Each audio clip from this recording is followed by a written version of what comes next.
గణపతి పరబ్రహ్మమై ఉన్నాడు. ఈయనకు సిద్ధి, బుద్ధి భార్యలు. ఎవడు బుద్ధిని ఉపయోగిస్తాడో వాడు సిద్ధిని పొందగలడు. బుద్ధి అనేది ఒక మనుష్య ప్రాణికే ఉంది. లోకంలో ఇక ఏ ఇతర ప్రాణికి లేదు. బుద్ధి అంటే నిశ్చయాత్మకము. నిశ్చయము చేసేదాన్ని బుద్ధి అని పిలుస్తారు. మన జీవితములను శాసించేవి రెండు ఉన్నాయి. అందులో ఒకటి మనస్సు. అది సంకల్ప వికల్ప విఘాతము. దీనికి ఉన్న దురదృష్టం ఏమిటంటే ఇది ఎంతసేపు చెప్పినా ఇది చెప్పగలదు తప్ప నిర్ణయం చేయలేదు.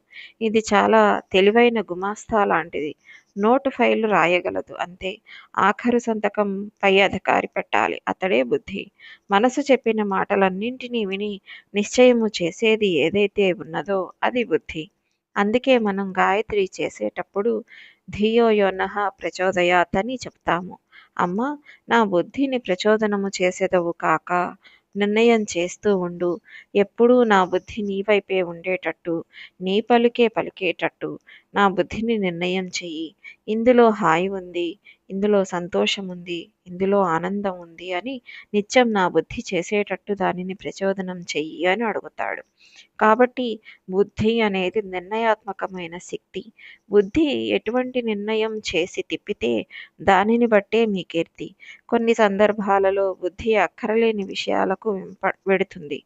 అట్లాంటప్పుడు వాని బుద్ధి గడ్డి తిన్నది అని అంటారు. అటువంటప్పుడు వ్యక్తి పాడైపోతాడు. బుద్ధి సక్రమమైన నిర్ణయం చేసినట్లయితే వ్యక్తి బాగుపడతాడు. కాబట్టి ఇప్పుడు మనస్సును బుద్ధి చూడడం రావాలి. బుద్ధి సాక్షిగా ఉంటూ మనస్సు చెప్పిన వ్యతిరేకమైన సలహాను తిరగతోసి త్రోసిరాజని మంచి వైపుకి వెడతానని నిర్ణయం చేయగలిగినది ఏదో అది బుద్ధి. తప్పులు చేసిన వారందరూ సంతోషంగా లేరు.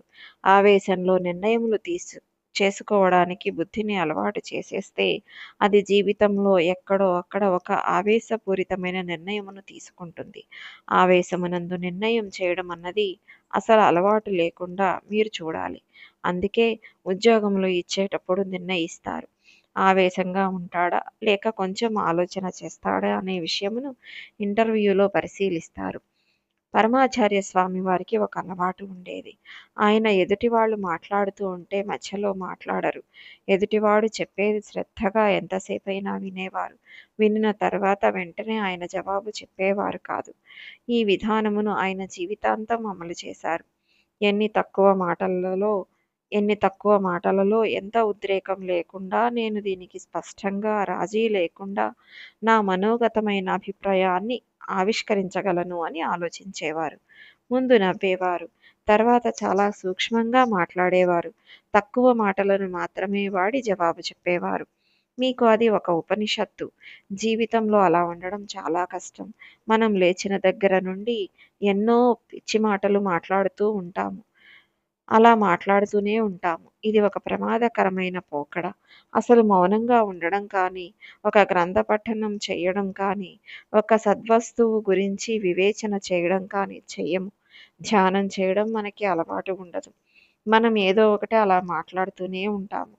అలా అస్తమాను మాట్లాడుతుండడం వలన బుద్ధికి నిర్ణయం చేసే శక్తి పోతుంది. అప్పుడు మనస్సు ఏది చెప్తే దానిని వింటుంది. ఆవేశకావేశములకు లోనయ్యేది మనస్సే. అది మంచి కోపంలో ఒక నిర్ణయమునకు వచ్చినట్లయితే అది ఎలా చెప్తే అలా చేస్తుంది.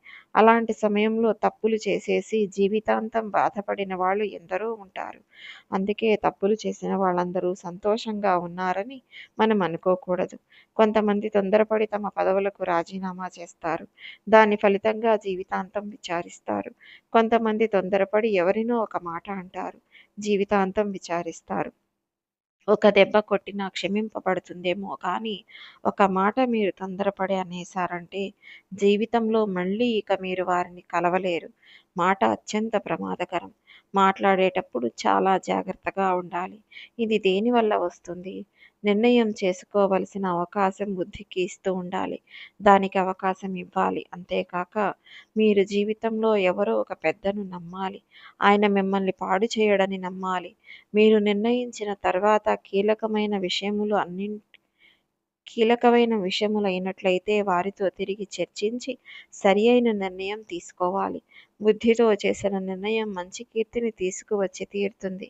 గణపతి ఆరాధన చేత మంచి బుద్ధి వచ్చి సిద్ధి పొందడమే ఆయనకి సిద్ధి బుద్ధి భార్యలై ఉండడం. ఆ అనుగ్రహం మీ యందు ప్రసరింపబడడం. చామరి మృగం అని ఒక మృగం ఉంది. దానికి అన్నిటికన్నా ఇష్టం ఏమిటంటే దాని తోక. నెమలికి అన్నిటికన్నా ఇష్టము దాని పింఛము. ఏనుగుకు అన్నింటికన్నా ఇష్టమైనది దాని దంతము. కానీ అది నమలడానికి పనికిరాదు. తొండం పక్క నుంచి బయటకు వచ్చి ఉంటుంది. ఏనుగు స్నానం చేసి వచ్చి ఒంటి మీద దుమ్ము పోసుకుంటుంది. కానీ ఏనుగు దంతములు మాత్రం మెరిసిపోతూ ఉంటాయి. అటువంటి ఏనుముఖం ఉన్న గణపతి వ్యాసుడు భారతం చెబుతుంటే తన దంతమును విరిచేసి దానితో రచన చేశాడు. మనకి ఉన్న వస్తువులను లోకోపకారమునకు ఉపయోగించాలి. భారతమును రచన చేయడానికి తన దంతం ఉపయోగపడితే కొన్ని యుగాల పాటు పంచమ వేదమైన భారతమును లోకం చదువుకుని ఉద్ధరింపబడుతుంది అని భావించి తన దంతమును విరిచేసి దానితో భారతమును రచన చేశాడు. ఏకదంతం, శూర్పకర్ణం, లంబోదరం అని ఆయన పేర్లు సంపాదించాడు. ఎంతో శాశ్వతమైన యశస్సు పొందాడు. మహాభారతంను రచించిన వాడు వ్యాసుడైతే గంట పట్టి రాసినటువంటి వాడు మహానుభావుడు వినాయకుడు. ఎన్ని కోణములలో మీరు గణపతి తత్వమును ఆలోచించినా ఆయన విశిష్టమైన నాయకుడు అయి ఉంటాడు. గణపతికి ఉన్న తల త్రిశూలము చేత తెగి శివాజ్ఞ చేత వచ్చినటువంటి తల. అందుకే అది చేసే పనులన్నీ లోకమునకు మంగళము చేసేవి, విఘ్నములు తీసి సిద్ధిని ఇచ్చేవి అయి ఉంటాయి. శివుడెంత సులభుడో వినాయకుడు అంత సులభుడు. మీరు ఆకులు తెచ్చి పూజ చేస్తే చాలు. 21 గరికపత్రి తీసుకువచ్చి ఆయన పాదముల మీద వేస్తే చాలు. ఆయన మనకు అన్నీ చేస్తాడు. కొద్దిగా సింధూరమును గండయుగ్మమునకు రాస్తే చాలు, పొంగిపోతాడు. మీరు చూసిన కొద్దీ మన మనసు ఉప్పొంగిపోయేటట్టుగా చేయగలిగేవి ఈ లోకంలో 3 ఉన్నాయి. ఈ 3 మీరు ఉత్తేజం పొందేటట్టు, పరమ ఆనందము పొందేటట్టు చేస్తాయి. వాటిలో మొదటిది చంద్రుడు. ఆయన అందరికీ మేనమామే. చంద్రుడు ఆహ్లాదకారకుడు, పరమ సంతోషమును ఇస్తాడు. రెండవది సముద్రము. సముద్రము మీకు ఆనందమును ఇస్తుంది. మూడవది ఏనుగు. ఏనుగును చూస్తే చాలు మీకు సంతోషం కలుగుతుంది. పిల్లలతో సహా అందరూ ఇష్టపడే దేవతా స్వరూపములు 2 ఉన్నాయి. అవి 1 గణపతి, 2 హనుమ. మనకు విఘ్నములు తీయడానికి ఈశ్వరుడు తన కుమారుడికి అటువంటి మంగళప్రదమైన ఏనుగు తల పెట్టాడు. ఏనుగు తల కనపడితే అది మంగళప్రదము. చివరకు కలలోకి ఏనుగు వచ్చినా అది మంగళప్రదమే. కలలో ఏనుగు కనపడడం పరమ శుభప్రదమైన స్వప్నం. కాబట్టి ఏనుగు తల కలిగిన వినాయకుడిని పూజ చేయడం ఎంతో మంగళప్రదం. గణపతి స్వరూపంలో అన్నింటికన్నా చిత్రమైనది ఎలుక. గణపతికి వాహనం ఎలుక. గణపతికి శరీరం పెద్దది, కానీ వాహనం చూస్తే ఎలుక. ఎలుక దొంగతనానికి ప్రతీక. మనతో పాటే ఉంటుంది. మన వస్తువులన్నీ ఎత్తుకుపోతూ ఉంటుంది. మన బ్రతుకు అంతే. ఈశ్వరుడు అన్నీ ఇస్తే అవి వాడివి కాదు నావి అని అంటూ ఉంటాము. కాబట్టి ఒక విధంగా మనది దొంగలాగా బ్రతకడమే. కానీ విఘ్నేశ్వరుని ప్రార్థిస్తే ఆయన మనకు ఒక విధమైన దొంగ బ్రతుకును ఇస్తాడు. ఇది ఎటువంటి దొంగ బ్రతుకు? 10 మంది హృదయాలను కొల్లగొట్టగలిగిన దొంగతనమును పొందుతాడు. అనగా ఈశ్వరాభిముఖుడై భగవద్భక్తి చేత తాను మాట్లాడిన మాటలకు పరవశులై చాలామంది హృదయాలను తాను కొల్లగొట్టే దొంగ అవుతాడు. ఇలా మారడానికి ఎలుక విఘ్నేశ్వరుడిని వహించింది. ఎలుక కాదు, మీరు కూడా అలా వహించటం నేర్చుకోవాలి. మీరు కూడా 10 మంది ప్రేమను సంపాదించటం నేర్చుకోవాలి. దీనిని సూచించటానికే ఎలుకను ఆయన వాహనంగా పెట్టుకున్నాడు. ఎలుక చెవులు పెద్దవిగా ఉంటాయి. పెద్ద చెవులను చేటలతో పోలుస్తారు. చేటలలాంటి చెవులు అంటూ ఉంటారు. చేట చేసే పని ఏమిటి? చాటలో రాళ్లు కలిసిపోయిన బియ్యమును కానీ పప్పును కానీ పోసి చెరిగితే వీటన్నింటినీ వదిలేసి అసలిది ఏదైతే ఉంటుందో ఆ పదార్థమును వెనక్కి తీసుకుంటుంది. పొల్లును ముందుకు తోసేస్తుంది. గణపతిని నమ్మి ఆవాహన చేసి జాగ్రత్తగా ఉపాసన చేస్తే లోకంలో పొల్లు తీసేసి సారం వైపు మనలను నడిపిస్తాడు. పరమ భక్తిని ఇస్తాడు. ఆయన ఆయుధమైన గొడ్డలితో కర్మపాశములను తెంచి భక్తి పాశములను వేసి తన వైపుకి లాక్కుంటాడు.